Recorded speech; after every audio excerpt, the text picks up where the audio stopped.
Hi dear student, मैं सुभाष कुशवाहा ज्ञान और चैनल में आपको स्वागत है। देखिए, आज हम लोग क्लास 9th मैथमेटिक्स में एक नया टॉपिक शुरुआत करने वाले हैं। रेखाएं एवं कोण। ठीक है,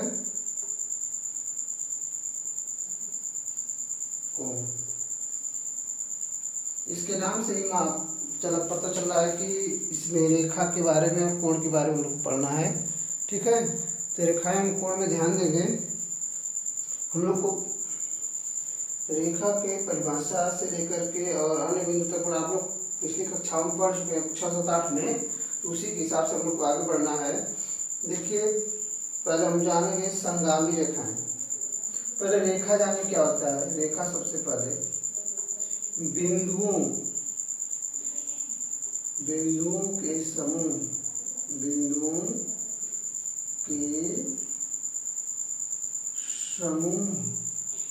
को रेखा कहते हैं। ठीक है, अगर बिंदुओं को हम इस तरह किसी भी तरह से एडजस्ट करें, चाहे टेढ़ा हो या सूक्ष्म, मतलब सीधा हो या टेढ़ा हो, उसको हम रेखा कहेंगे। चाहे वह इस तरह से भी वक्र बन जाए तो रेखा कहलाएगा। ठीक है, बिंदुओं के समूह को मतलब उनको हम एक निश्चित दिशा में रखें तो उसको हम रेखा कहते हैं। या दो बिंदुओं के बीच की दूरी को मिलाने पर जो आकृति प्राप्त होती है, फिर से लिख लीजिए, जो दो बिंदुओं के मिलाने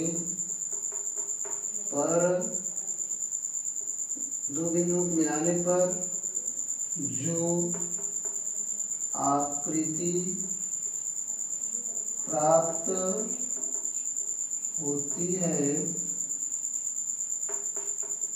उसे रेखा कहते हैं। क्या कहते हैं?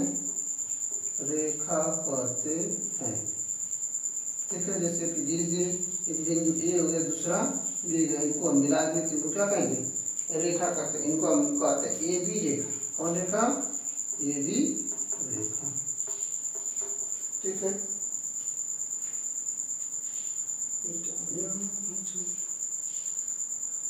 ठीक बात समझ में आपको आई। यदि बिंदुओं के समूह को भी रेखा कहते हैं और दो बिंदुओं के मिलाने पर जो आकृति प्राप्त होती है उसे भी रेखा कहते हैं।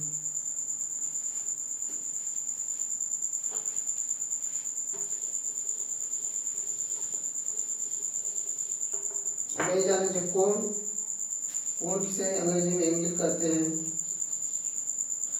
तो ध्यान दीजिए, दो रेखाओं के मिलाने पर जो आकृति प्राप्त होती है उसे कोण कहते हैं। जैसे दो रेखाएं, एक रेखा यह हो गई, इसको हम जहाँ मिला दिए, कट किया, तो वहाँ पर जो आकृति प्राप्त होती है उसको क्या कहते हैं? कोण कहते हैं। ध्यान दे रहे बात को। जहाँ पर एक रेखा दूसरी रेखा को कट करेगी वहाँ पर कोण का निर्माण होगा। ठीक है, इसलिए हम लिख सकते हैं दो रेखाओं के मिलने से एक कोण का निर्माण होता है। ठीक है, दो रेखाओं के मिलने से कोण का निर्माण होता है। तो इसको हम लिखते हैं ए ओ बी बराबर, मान लीजिए थीटा मानते तो थीटा ही मान लीजिए।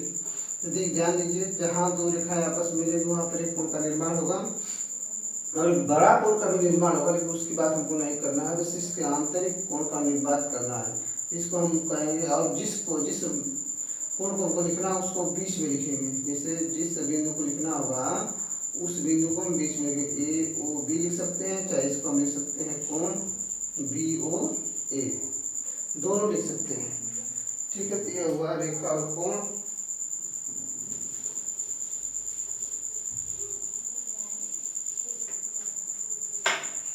अब जानेंगे संगामी रेखाएं।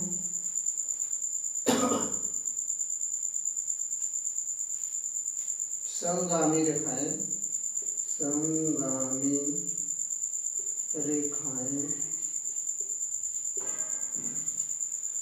यदि 3 या 3 से अधिक और समांतर ऋज रेखाएं एक बिंदु पर होकर जाती हैं, यदि 3 या 3 से अधिक ऋजु रेखाएं, ऋजु माने सीधा, ऋजु रेखाएं एक बिंदु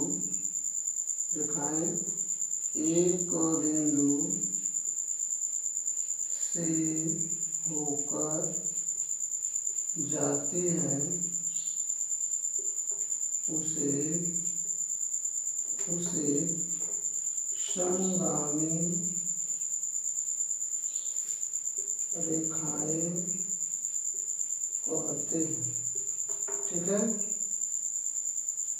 जैसे इसका चित्र बना, एक रेखा यह हो गई, दूसरी रेखा यह हो गई, तीसरी रेखा यह हो गई, सीधा होना चाहिए।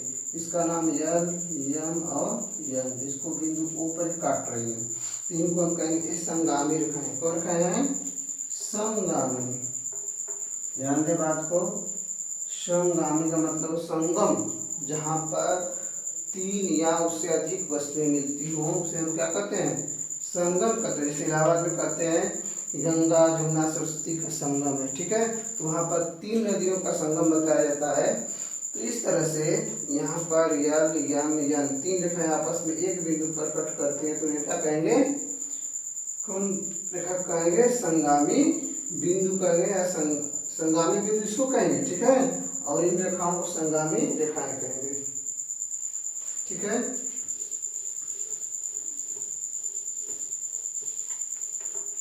आगे बढ़ते हैं। प्रतिच्छेदी रेखाएं, प्रतिच्छेदी रेखाएं,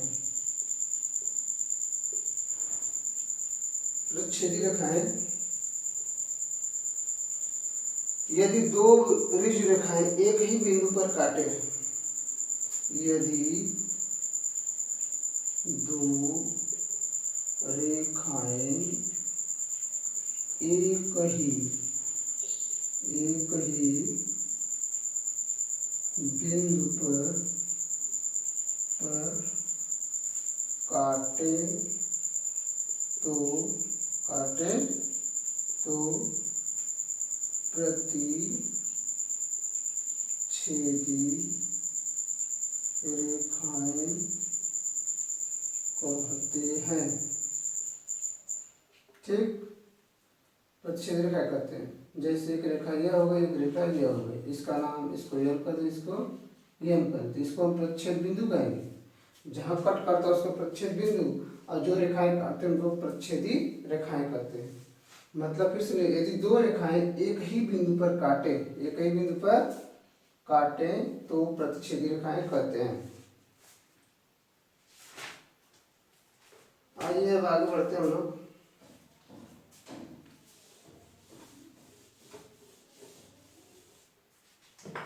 समांतर रेखाएं,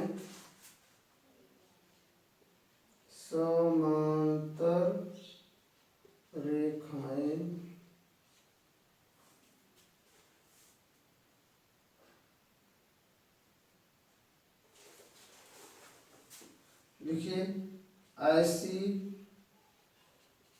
2 रेखाएं जिनको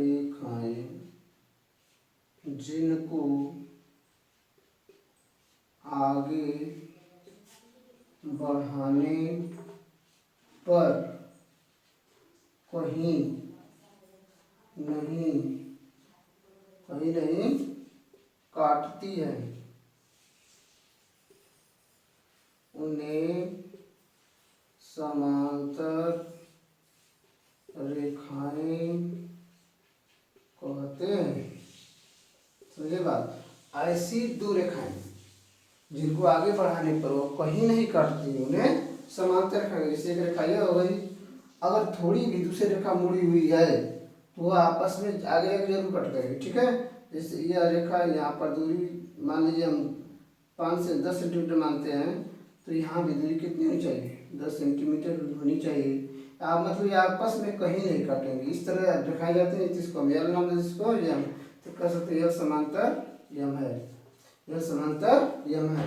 ये अगर रेखाएं कहीं नहीं काटेंगे तो कहेंगे कि ये रेखाएं क्या है, क्या है रेखाएं, समांतर है।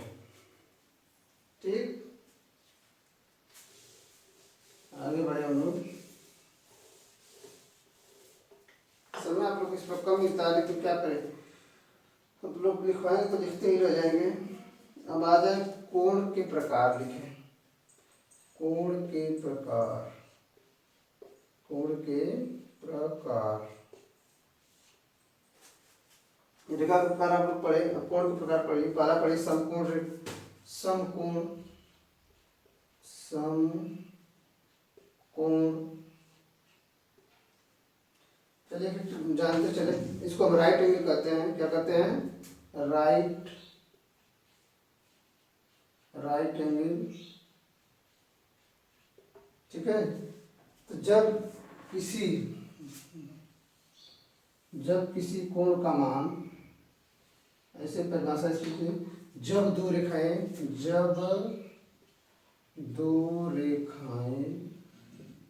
परस्पर लंबवत पड़ती हैं, पड़ती हैं तो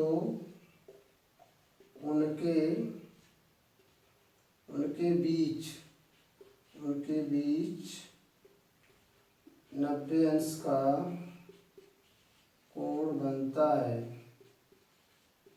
ठीक, ये जब दो रेखाएं लंबवत एक दूसरे को काटेंगे तो उसे हम कहेंगे 90 अंश। ठीक, और नापने पर जैसे ओ ए बी नाम दे दे इसको, तो ये हो जाएगा कोण ए ओ बी बराबर कितना, 90 अंश। तो इसे हम कहेंगे समकोण। क्या कहेंगे, समकोण। दूसरा देखिए न्यून कोण, न्यून कोण, ऐसा कोण जो 0 से अधिक और 90 अंश से कम हो। ऐसा कोण जो 0 अंश से अधिक और 90 अंश से कम हो, उसे न्यून कोण कहते हैं, न्यून कोण कहते हैं।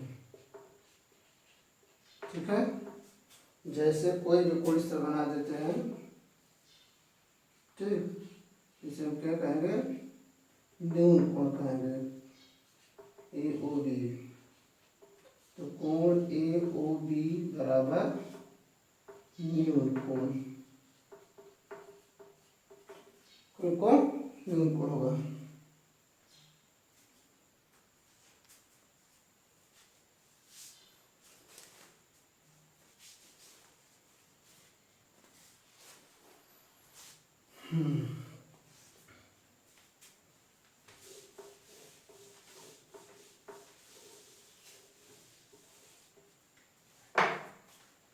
अब आए एग्जाम में अगला अधिक कोण, अधिक कोण।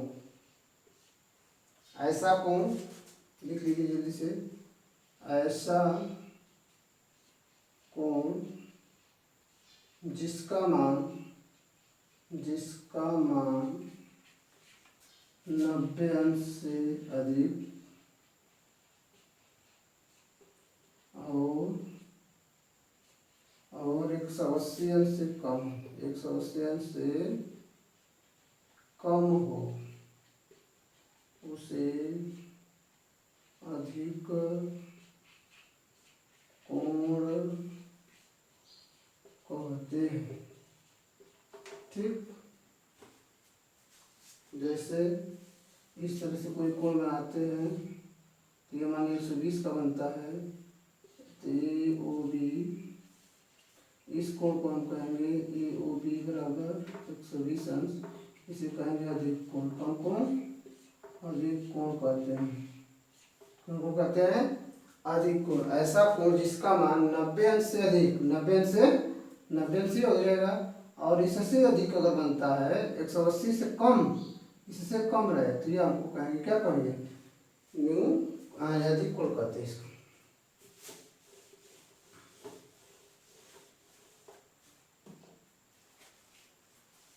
अब पढ़ लीजिए सरल कोण। सरल कोण या ऋजु कोण, या ऋजु कोण, ठीक है। जैसे 180 अंश का जो कोण बनता है, 180 अंश का जो कोण बनता है उसे हम क्या कहते हैं? ऋजु कोण कहते हैं या सरल कोण कहते हैं। ऐसे ऐसा कोण जिसका मान 180 अंश हो, जिसका मान कितना, अगर हम लिखना चाहे तो लिख सकते हैं। ऐसा कोण जिसका मान 180 अंश हो उसे क्या कहेंगे? ऋजु कोण या सरल कोण कहेंगे, ठीक है। आप लोग इसको लिख लीजिएगा। अगला देखते हैं बृहद कोण। बृहद, बृहद कोण, बृहद कोण। जब किसी कोण का माप, जब किसी कोण का माप 180 अंश से अधिक और 360 अंश से कम, से कम हो, उसे बृहद कोण कहते हैं। बृहद कोण कहते हैं, ठीक है। ये आप लोग कुछ कोण पढ़े, ठीक है। दो कोण और जान लेते हैं। समपूरक कोण, समपूरक कोण और कोटिपूरक कोण, कोटिपूरक कोण, ठीक है। तो संपूरक कोण में यानी दो कोणों का योग, ऐसा कोण लिख लीजिए, ऐसा कोण जिनका मान, ऐसा ऐसे दो कोण, ऐसे दो कोणों का मान जो जोड़ने पर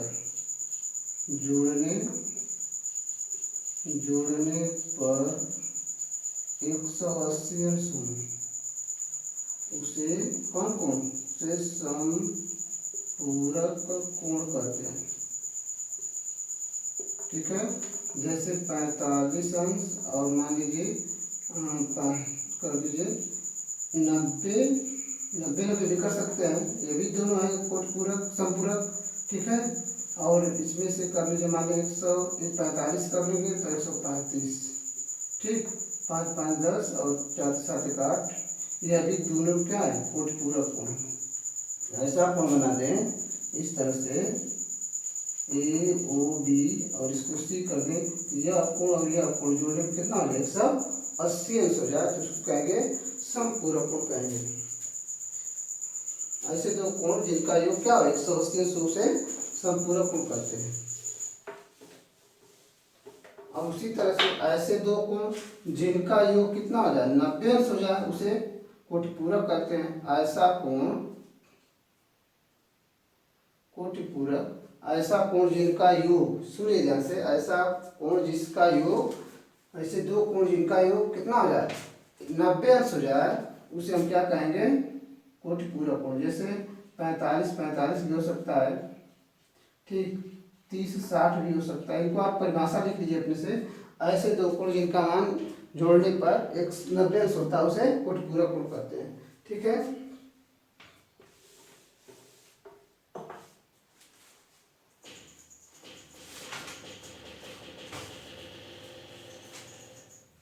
अब एक चीज और जाने, एक दो कोण और है, थोड़ा थोड़ा छोटा सा, बस एक ही कोण है।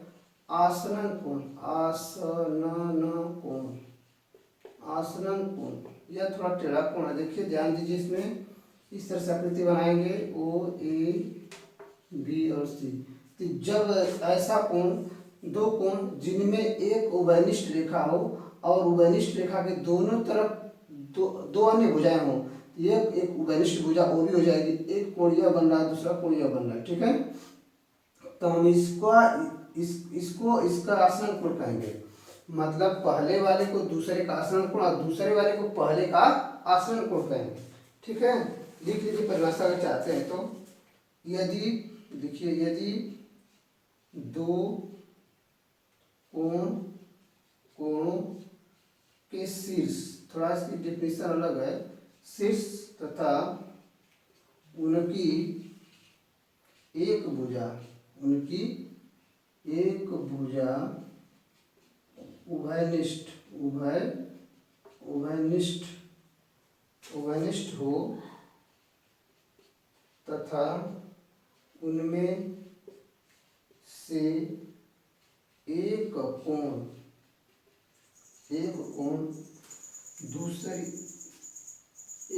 दूसरी भुजा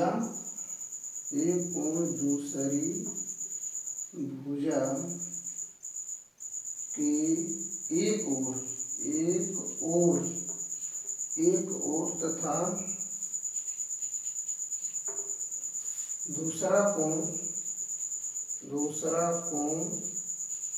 दूसरी भुजा उभयनिष्ठ